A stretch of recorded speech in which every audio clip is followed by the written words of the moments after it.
সালাতুল হাজত নামাজ পড়ার নিয়ম। দিনের যে কোনো সময়ে পড়লে দোয়া কবুল হবে, জেনে নিন। আমি আপনাদেরকে অনুরোধ করব ভিডিওটি একেবারে শেষ পর্যন্ত দেখার জন্য। আজকে আমাদের ভিডিওর লাইক টার্গেট 10,000। আশা করি আপনারা ভিডিওটিতে এখনই লাইক দিয়ে টার্গেট পূরণ করে দেবেন। তো চলুন শুরু করি। আজকের ভিডিওতে আমরা আলোচনা করব সালাতুল হাজত অর্থাৎ ইচ্ছা পূরণের নামাজ। এই নামাজটি দিনের যে কোনো সময় পড়া সবথেকে বেশি উত্তম। সেই সম্পর্কে আজকের ভিডিওতে বিস্তারিত আলোচনা করব ইনশাআল্লাহ। এই প্রশ্নটি অনেকে করেছেন, অনেকে জানতে চেয়েছেন দিনের কোন সময় সালাতুল হাজত পড়া যাবে। এই বিষয় নিয়ে আজকে আমরা বিস্তারিত আলোচনা করব, তাই অবশ্যই মনোযোগ সহকারে সম্পূর্ণ ভিডিওটি দেখতে থাকুন। কোনো হালাল চাহিদা পূরণের জন্য 2 রাকাত নফল সালাত আল্লাহ তাআলার জন্য আদায় করাকে সালাতুল হাজত নামাজ বলা হয়। অনেকে আমাদের কাছে এসে বলেন যে কত দোয়া করছি, কেন আল্লাহ আমার দোয়া কবুল করেন না।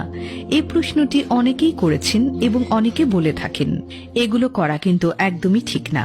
কে বলেছে আল্লাহ তাআলা আপনার দোয়া কবুল করে না? অবশ্যই আল্লাহ তাআলা আপনার দোয়া কবুল করেন।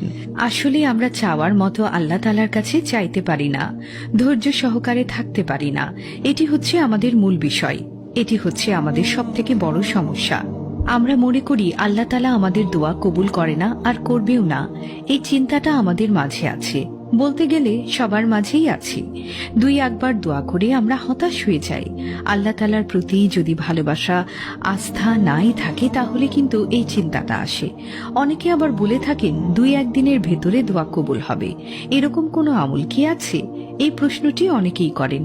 আচ্ছা, যারা এই প্রশ্নটি করছেন তারা একটিবার চিন্তা করে দেখেন কি প্রশ্নটা আপনি করেছেন। এই ধরনের চিন্তা ভাবনা আসা কি উচিত ছিল? এরকম প্রশ্ন করা কি ঠিক হয়েছিল? নিশ্চয়ই না।